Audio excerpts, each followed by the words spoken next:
Red Bull's already changed Max Verstappen's teammate once this season, but is now starting to think another driver is actually quicker and is next in line to get a chance at the top team in 2026. Liam Lawson lasted just 2 races before Red Bull opted to replace him with Yuki Tsunoda from the Japanese Grand Prix onwards, and send Lawson back to the second team Racing Bulls. There though, Lawson has been consistently and comprehensively outperformed by F1 rookie Isack Hadjar, who has rapidly climbed the Red Bull pecking order. In fact, Hadjar's been so impressive that alongside Tsunoda struggling to build on a reasonably encouraging start at Red Bull, it's now the young Frenchman who is emerging as Red Bull's favoured choice long term. Tsunoda has just 7 points from 7 Grand Prix and a sprint race at Red Bull Racing, and in that time, Hadjar has racked up 21 points for Racing Bulls.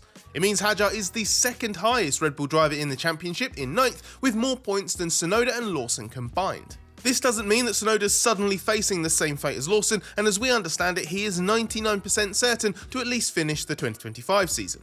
The 1% of course reflects an unlikely worst case scenario whereby Tsunoda ends up repeating his Spanish Grand Prix form and qualifies last over and over again. What Hadjar's emerging candidacy for a 2026 Red Bull seat reflects for now is Tsunoda encountering a familiar limitation for a Verstappen teammate, while Hadjar himself pieces together an increasingly impressive first season in F1. But before we get into why things just aren't clicking for Tsunoda, who really needs to start turning things around, let's explain why Red Bull is impressed by Hadjar and just how seriously it is starting to take the idea of a potential 2026 promotion. When Hadjar was given the 2025 Racing Bulls seat, it was effectively by default. Once Red Bull decided it must axe Sergio Perez and promote Lawson, a space opened up at its second team and Hadjar was the next cab off the rank after finishing second in Formula 2. But effectively, he was the only cab that was ready to go, and Red Bull wasn't that confident in him. Red Bull had doubts about Hadjar's approach and mentality and hadn't been totally impressed with his 3 FP1 outings in its A team across 2023 and 2024 after an initially encouraging run for Racing Bulls back in its AlphaTauri days. But since Hadjar's terrible F1 debut in Australia, where he qualified well but crashed on the formation lap, Hadjar has convinced Red Bull that he's probably the second quickest driver on its books and is becoming very dependable. In 9 Grand Prix this season, Hadjar has scored points 5 times. That started with a remarkable performance at Suzuka, where he qualified at the front of the midfield pack. Most recently, while the most fancied rookies coming into 2025, Kimi Antonelli and Ollie Bearman, have struggled, Hadjar has been a fixture in the top 10, both in qualifying and the races. And remember, Hadjar had little running compared to his rival rookies, with the old car running limited. In his 9 qualifying sessions, he's reached Q3 5 times and has made it out of Q1 every single time. On top of that, he's also made SQ3 in Miami sprint qualifying. For a rookie, even in a car like the Racing Bulls that has usually been in the mix at the front of the midfield, never to have dropped the ball in Q1 shows how consistent Hadjar has been at delivering. Generally, when he has underperformed, like in Bahrain, it's only been by fine margins. As racing director Alan Permain put it, Hadjar's Bahrain race snowballed away from him after just missing out on Q3, then getting an awful start. When alongside Tsunoda for the first 2 races this year, Hadjar was neck and neck with him, with the adjusted average deficit just 9 thousandths of a second. And since Lawson returned, Hadjar has been on average 2 tenths faster. The fact that Australia mishap aside, Hadjar has so often been able to head out and nail it has made a big impression on Red Bull. He's not perfect, with, for example, a mistake on his Q3 lap at Imola leading to him spending much of the in-lap hitting his steering wheel.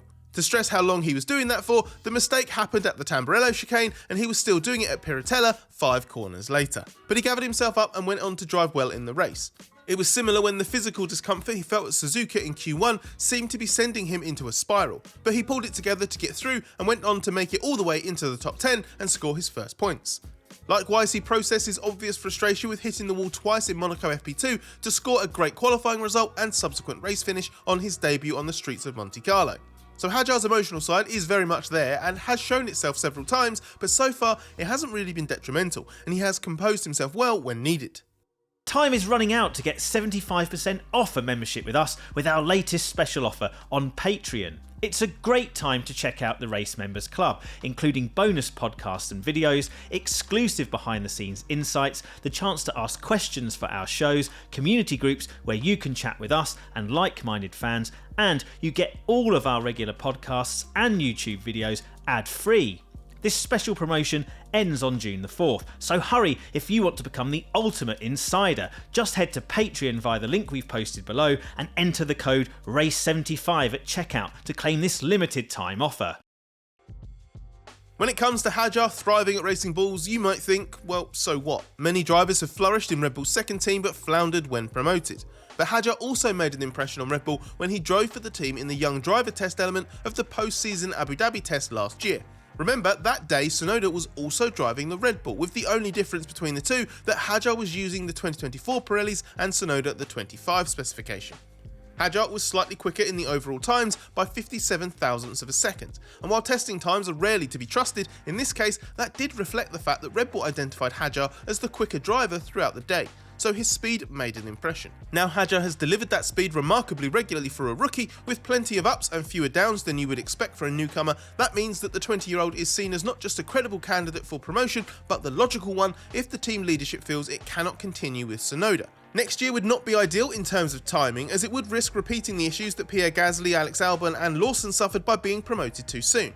If Hadjar completed the 2025 season, then got the Red Bull seat, he would slot in between Verstappen and Sebastian Vettel for the number of races driven before a Red Bull promotion. It worked out well for those future world champions, but less so for the 4 others who were rushed into the top team.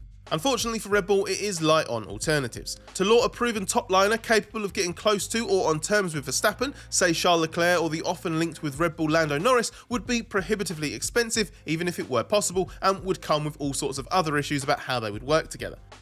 And of the drivers who are available, there are few obvious candidates, save for currently out of contract George Russell, who would not be a good fit alongside Verstappen given their ongoing feud, and maybe Valtteri Bottas, who Red Bull once held serious discussions with before going cold on. There's no guarantee that Hadjar would be able to make Red Bull work, given going up against Verstappen in a difficult car has proved beyond a succession of very capable drivers: Gasly, Albon, Perez, Lawson and right now Tsunoda.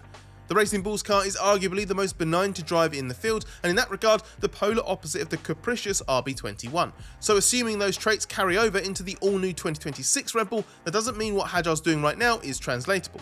But he has taken enormous confidence from what he's done in 2025, and Hadjar's at least doing so well that Red Bull has the alternative, because if the Tsunoda experiment fails, Hadjar is the leading and perhaps only realistic candidate for promotion. Whether that's a good thing for Hadjar's career and development is another question, and it would also potentially create a fresh Red Bull dilemma: what to do with Tsunoda or Lawson if his own underwhelming form continues, even if there is at least one other junior waiting in the wings in F2 race winner Arvid Lindblad. Obviously, a key part to all this is what happens to Tsunoda, who started life at Red Bull as a clear upgrade on Lawson, even if he was only sniping for low points finishes at best. Worryingly, Tsunoda's recently started having more disappointing results, most obviously his foolish Q1 crash at Imola and then qualifying last in Spain, where he had a terrible race. Tsunoda was baffled by that Barcelona performance, as he said it didn't stack up with his feeling in the car, and summarised his situation as having been making good progress and suddenly it drops like hell. When Tsunoda was slowest in Q1 in Spain, he was 6/10 slower than Verstappen, who only completed a single run earlier in the session when the track was slower, and it wasn't much of a weekend aberration. Tsunoda had been off the pace in every session, struggling with sliding on both axles, which persisted into qualifying. This was despite seemingly running a bit more wing than Verstappen, which is already a telltale sign of a driver who just can't do what Verstappen does with a car that's on a knife edge when at its best. There are some mitigating factors for why Tsunoda's form has plateaued at best and declined at worst and looks so bad at the moment. He's on a slightly different specification, as he's still missing the latest floor, which is a consequence of that big Imola crash. It's only thought to be worth around a tenth of a second in pure performance, although it is also part of a push from Red Bull to eke out a wider setup window on the car, so there could be a little more lap time derived from a better feeling on both axles. As Verstappen is a world-class driver and uniquely gifted at driving tricky Red Bulls quickly, it is unlikely that Tsunoda would be within a couple of tenths of his teammate most of the time anyway. And we know it's now a clear pattern for a Verstappen teammate to be half a second or more adrift on weekends where things just aren't clicking. So a generous interpretation of Tsunoda's recent performances is that it is at the worst end of the usual spectrum for Verstappen's teammate, without quite being a total disaster, and the extremely condensed field spread sometimes exaggerates how bad it looks when he's only missing a few tenths.